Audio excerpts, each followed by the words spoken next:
Hi guys. Um, Currently 5 to 7 in the morning. I've been long since I got up and watched Raw from Monday night. Um, so I thought I'd do my first Raw review. Oh man. Well, I thought I'd choose this one. Being in my hometown, where I currently reside in London, England. So I thought I would do a Raw review just to give my thoughts on the show. Show opens up with Paul Heyman rabbiting on, talking about how Triple H has basically accepted the challenge that him and Brock set him last week. Rabbits on and on and on, not really making too much sense. Um, basically,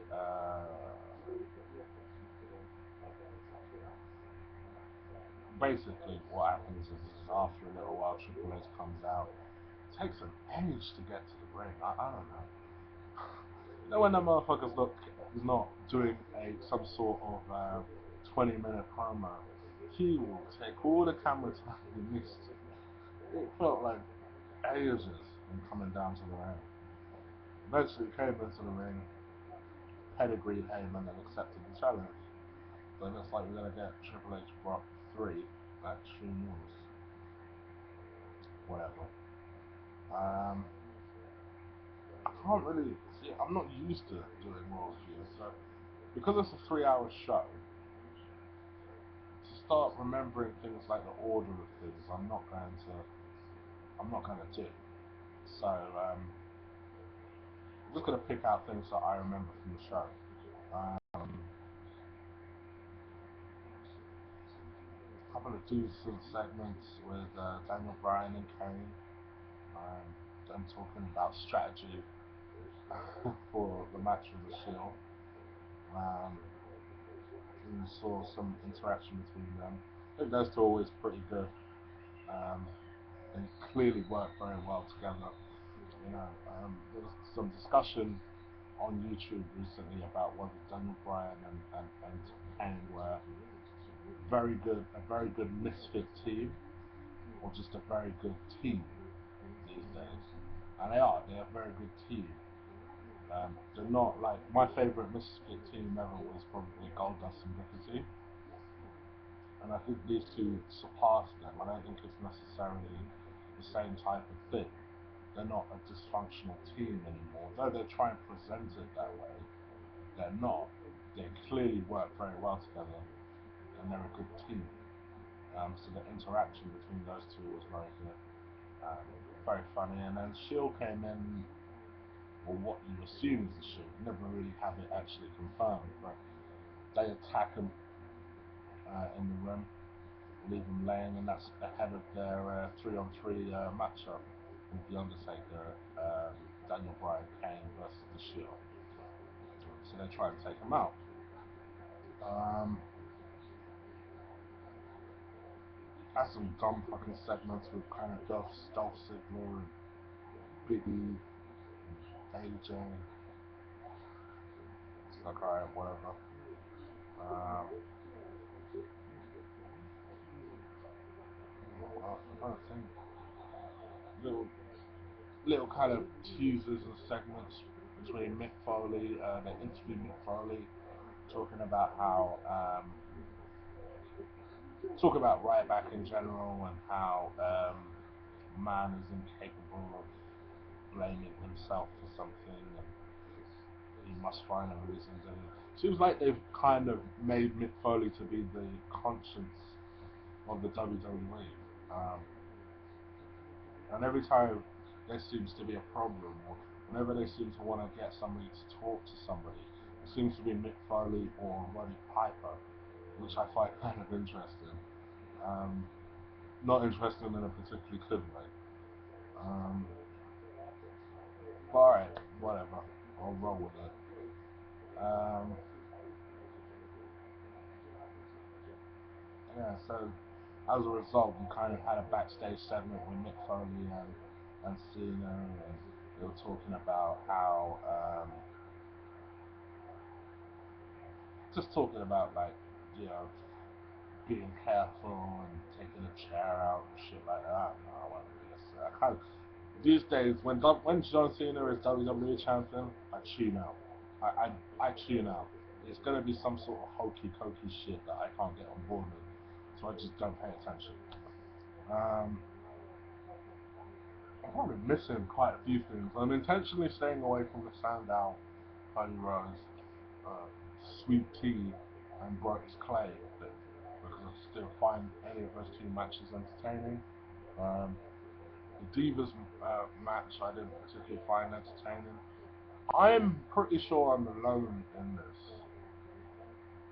I fuck the shit out of Kaylee, you know. Straight up. The only thing I don't like is I don't like her the blonde streaks in her hair. Well, maybe it's just me, but I fuck the shit out of Kaylee. I think she's proper pretty, nice rack. Uh, I just would. I would. I wouldn't even think about it.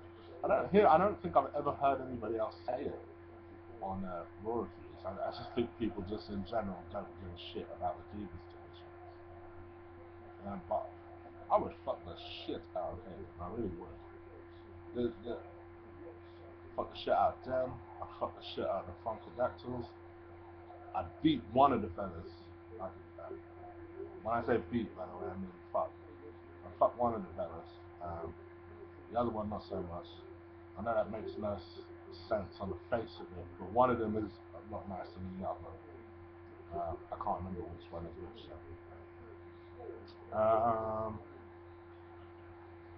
And then there was Van Dago versus William Regal. Interesting match. The crowd, by the way, were pretty good.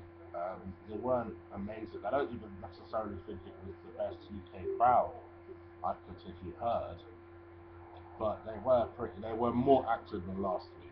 So from that perspective, I was quite proud of them. Um, and yeah, they were rampant throughout the night. They were hot on Bandango throughout the whole night. Throughout the whole night, they were just singing this theme tune. Um, so when he did come out and have his match with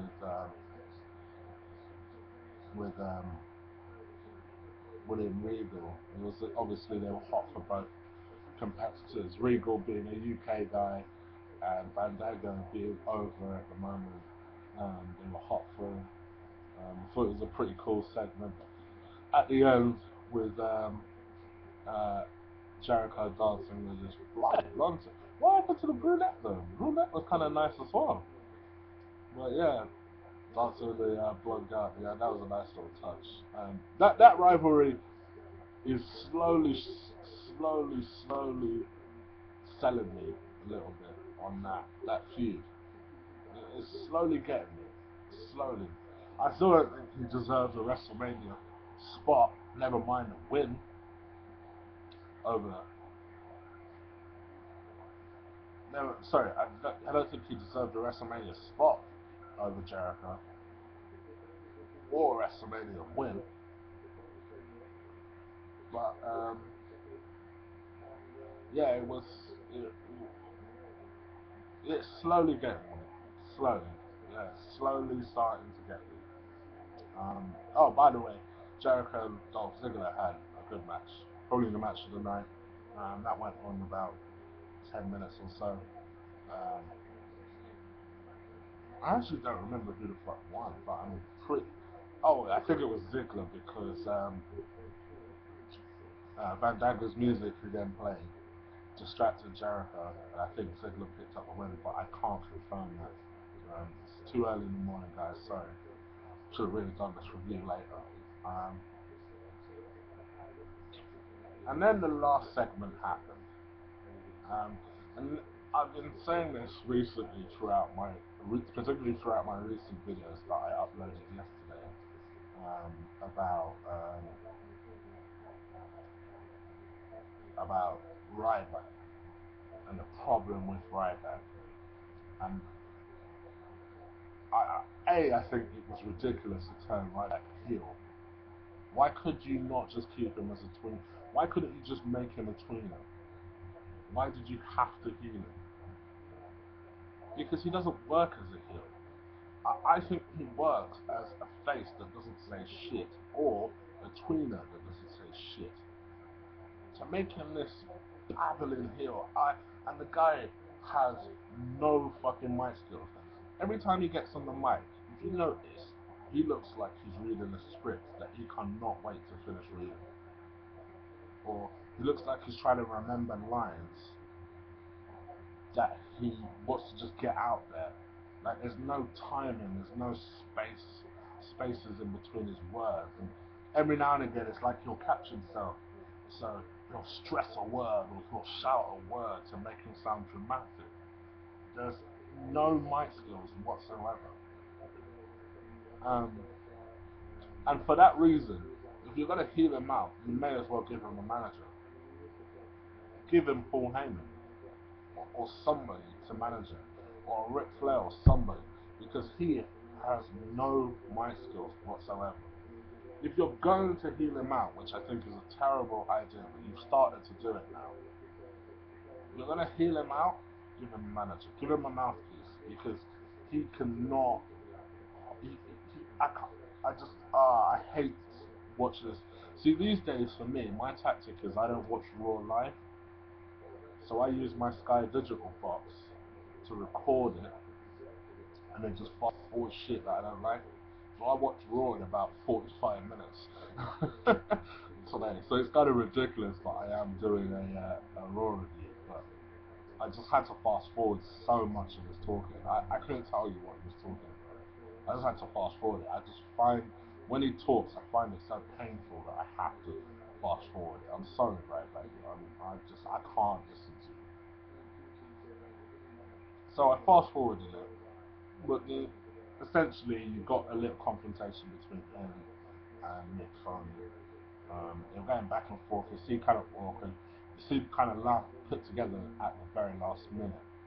Um, and then just when it looked like they were going to kind of come to blows, Super Cena comes out, um, saves essentially Mick Foley from getting hit. Tells Mick Foley to go out the ring. Mick Foley goes out the ring.